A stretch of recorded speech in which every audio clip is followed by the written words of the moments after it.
Piers Morgan, I'm joined by my pack now, the founder of Within Our Lifetime, Nadine Kiswani, and the broadcaster and journalist Emily Austin. Okay, Emily, what did you make of that exchange I just had with Loki? I just dislike how you ask a clear-cut question and the question never seems to be addressed on any of your interviews, quite frankly. It seems like they use the airtime as an opportunity to deny the question and just spread their own narrative, and it's pointless. The debate is pointless. It's a one-sided conversation and there's no actual conversation. It's, here's my question. Oh, but what about this pin? Right. I mean, Nadine, my problem with it was I've interviewed some pro-Palestinian voices in the last 2 weeks who were emphatic immediately. Let me make it clear. What happened on October the 7th was a disgusting terrorist attack, an abomination. And then they go on to talk about the plight of the Palestinian people and maybe the historical conflict and so on. And I have great respect for people that do that. I've got to say, I really struggle with anyone who just cannot have the humanity to start by saying what happened on October the 7th was appalling, an outrage. Do you feel it was? I think Palestinians are tired of that being the starting point constantly, when right now there are 6,000 Palestinians who have been killed in Gaza, over 2,500 of them children, 33 mosques leveled, hospitals leveled. So we're tired of that being the main goal of the conversation. It's not the main goal. Part of it. It's the starting point of this war. Yeah, but hang on.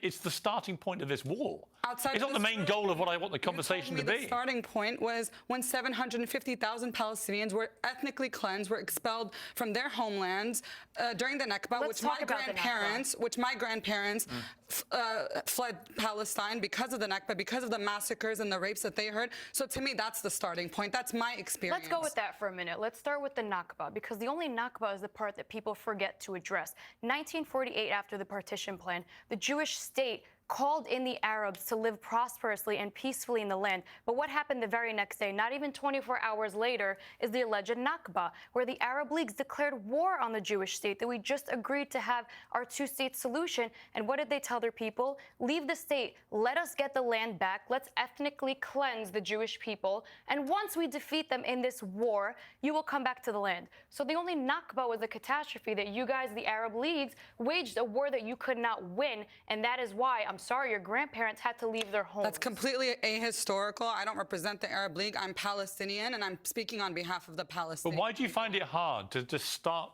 given this war, this latest war that's erupted, began with a terror attack on October the 7th, why is it hard to not just say, that was terrible? I don't see you asking Regev if he condemned the slaughter of innocent civilians. You can't do it, can you? No, she can't, because she's the same woman who said every Zionist before they die should hear pop, pop before they die. So she probably agrees with the massacre, so why would she condemn them?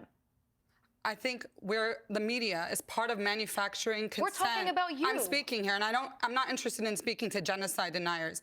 The media is manufacturing consent for genocide against the Palestinian people, just like they did with the lie of the weapons of mass destruction that was used to justify the murder of over 1 million Iraqis. And there's been many lies that have been repeated all over the news, including on your show, where CNN had to rescind, and even you said in subsequent interviews about the 40 beheaded babies. I haven't seen a single shred of evidence. Seen a single shred of evidence about these accusations coming out. I was actually deliberately misquoted. You raised an interesting point there about this issue of the beheaded babies from the October 7th terrorist attack. I was accused by Bassem Youssef of saying on air that 40 babies had been beheaded. I never said that. I said there were reports that 40 babies had been killed and that some had been beheaded. That appears to have been borne out by other reporting, but I haven't seen the full details of every single casualty, so I don't know for sure. I certainly never said 40 babies were beheaded, but that clip has gone around the world, and I've been bombarded with abuse based on an absolute lie. I don't see a big difference between saying 40 babies were beheaded versus maybe, 40 babies were killed. You don't think there's between 40 and some? Because at the same, that's the lie that's being used to kill 6,000 Palestinians in Gaza right now. Okay, well, let me ask Emily. All right, let me ask Emily this question. I've asked Nadine, can she say she was horrified by what happened on October? She wasn't. And she will not say that, which I think is very disappointing. Would you, in return, when you look at what's been happening in Gaza in the last 2 weeks, do you find that appalling, that the loss of young lives, of babies, of children, of women, innocent people who had nothing to do with the terror attacks?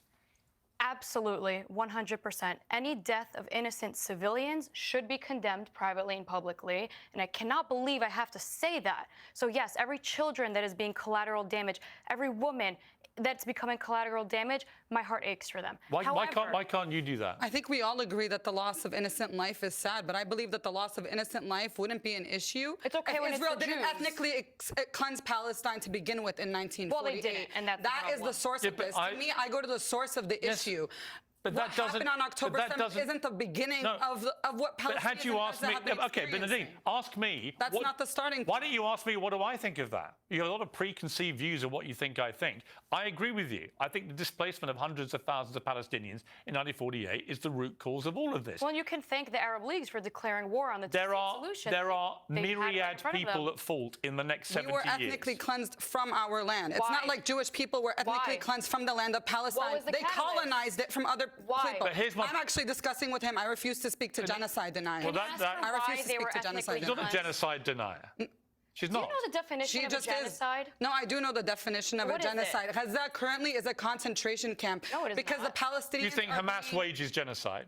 I believe that. Look at the numbers. Look at the Palestinians who have been killed. Hamas's stated We're not here to talk purpose about any is to specific political eradicate entities. the people, the Jewish people. It's their stated purpose. The first thing that we should be fighting that's for literally is for genocide. Palestinians to be returned home to their homeland. That is Then we can literally talk about the specifics of Hamas's political stated entities. purpose is literally the definition of genocide. It's wiping out people The based on their hostages who were ethnicity. released had otherwise to say. Oh, the as 2 we've out seen of in 250. in the Let's news. applaud Hamas.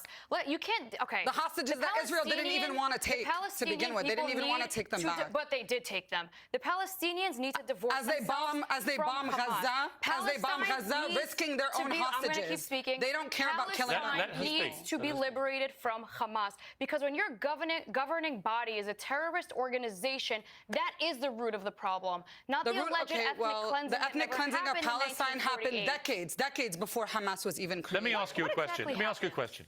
Do you think that Hamas should stay in power in Gaza? I'm not here to talk about It's a political question. organizations. No, I don't care about these questions because my people are being ethnically cleansed. Because My I see people are the being faces of murdered for being 2,500 Palestinian children Yes. on social media every day, charred, mutilated, having chemical weapons against them. So this is going to be my priority on this show, just like any Palestinian around the world is speaking up for our you will cause. have also Stop using babies as human shields. Stop It's the making most your densely rocket populated launchers region in the world. Yeah, but you will also know, 2.3 million Palestinians let me live there. respond. Half of them are homeless. Let me respond to you. This is a Let me ridiculous respond to you. argument. My question is whether you think it is good for the Palestinian people that Hamas stay in charge, given the scale of the terror attacks they carried out, given the inevitable response that's come from Israel, with the inevitable loss of Palestinian lives, given the displacement now of hundreds of thousands of Palestinians out of the north of Gaza into the south, and who knows what's going to happen. The devastation to Gaza and to Gazan people has been unbelievable, and yet entirely predictable once Hamas decided to carry out the terror attack on the scale they did. I simply ask you, do you think that's a good thing for Is it Palestine? not predictable that there will continue to be resistance to oppression as long as apartheid, occupation, ethnic cleansing, genocide continues to exist? Whether Hamas exists or not is an irrelevant question, because as long as oppression against the Palestinian people How can you exists, end, we will how continue can you to end resist that it. oppression as you see it? And many would agree with you. Why don't we address the oppression first? She called Israel an apartheid state, so I'd like to just define what apartheid is. It is segregation, like what South Africa is facing, but the alleged apartheid is because Israel set up security measures after the numerous bus bombings in 2000 and set up checkpoints, which they got very insulted by. But it's the same way that airports now require security after 9/11, reasonably so. So it is taking security precautions. Secondly, we have 3 Arabs, and if I'm not mistaken, Muslims currently sitting in the Knesset. Does that sound like apartheid Let to me you? quote the They have Israeli full defense Israeli minister and how Arab they view rights. Palestinians. He said that we are fighting against human animals, that our soldiers will not be accountable for anything. There will be no fuel, no food, no water, and Gaza will cease to exist. This is what Yoav Gallant, the Israeli defense minister, has said. This is how they refer to Yeah, I think one of the big Palestinians. problems, This has is been, beyond I think one of apartheid. the big problems leading up to this has been... That's not apartheid. That's That's Well, beyond let me just say what I apartheid. think. That's the I think- language of let me ethnic say- cleansing and genocide, Let me beyond just- apartheid. Let me make the point I want to make, which is I think one of the problems leading up to this is that Benjamin Netanyahu, for political expediency to remain in power, has packed his cabinet with a bunch of right-wing headbangers whose rhetoric actually was incredibly incendiary and incredibly unhelpful. So I do think that. actually. And you know what? Even if you're right, unfortunately, the narrative that it's about the land, I'm sorry, the Hebron massacres in 1927, 1929, that was not about Israel. It is about the murder of Jews all over the world. National Jihad Day that I had to worry about being in Manhattan last Friday was not about Israel. You mean the day where we had a protest where thousands of New Yorkers came out? That's not a National Day of Jihad. You're talking about a National Day of Jihad. Let me ask you both. All right, for her life. Who was killed in America? Who was killed? A 6-year-old Palestinian boy and a was killed in Chicago. Was stabbed 26 That was appalling. times. It was appalling. 26 appalling. times. Yeah, but Nadine, and you're talking about being afraid for your life. I'm constantly afraid for my life as a Palestinian. I can say to those examples you just gave, they are appalling. Appalling. But I also find it very dispiriting that you can't just take a moment to say what happened to the people in Israel on October the 7th was also appalling. But it came out of her mouth. She wants the Zionists dead, so how is she supposed to condemn it? It would not have happened had Israel not initiated this, and you know this from the beginning. I think we always need Israel to go back did nothing to that warranted what happened on October the 7th. Nothing. Israel? Nothing. The scale of that terror attack is like saying that America brought 9/11 on itself. I remember people saying that in the streets afterwards. I think she and wants that was to go equally, back in time and that yell was at the equally, United Nations for equally dividing the repellent land. to me. A terror attack is a terror attack is a terror attack. What Hamas did that day was unconscionable. We have anyone no state, with an no ounce of government, humanity no army. has to say that. Anything that Palestinians do to defend themselves will always be categorized as a terrorist attack, because this is the position that the world has put us in. Right, I'm final not point responding to to your questions. I have a question. When was the last time Palestine had full sovereignty over the land? Give me a date or even a year that Palestine had their own government. I'm not going to engage with genocide deniers. If you want to make a point, you can say that. She wants to be a child. How are you an attorney? God. Can you ask her, when did Palestine have full sovereignty over the land? When did Palestine have full sovereignty? When did full sovereignty? And I see that you're taking your talking points from her. Well, you don't want to talk to me. It's a question. He has to do you don't have to answer it. Do you want to answer me? And stop being a child? If you have a Jew in court, are you not going to represent them as an attorney? This has nothing to do with Jewish people. No, it does. We actually have Jewish people protesting on the streets of New York City. Yeah, but hang on. In defense of Palestine. Okay, let's not all shout over each other, but it has everything to do with Jewish people when Hamas's stated intent is to wipe Jewish people off the face of the earth. I'm not the spokesperson of Hamas. No, but you should be able to say that's wrong. This conversation, that's all you're talking about. You're defending no, I'm here to flip the narrative and make sure that people know that this government is funding Israel to the tune of $10 million a day, $3 billion a year, and they're asking for an additional $14 billion in aid. Okay. The bombs that are being manufactured by U.S. companies are what's being dropped on Gaza. The world is watching a genocide happening and is not doing anything about it. So the most important thing for me to do right now is to stop this genocide. And questions about Hamas are not going to do that. It's condemning the genocide of the Palestinian people and condemning the UK and U.S. governments that we live under, that I pay taxes to, that are killing Palestinian people every day.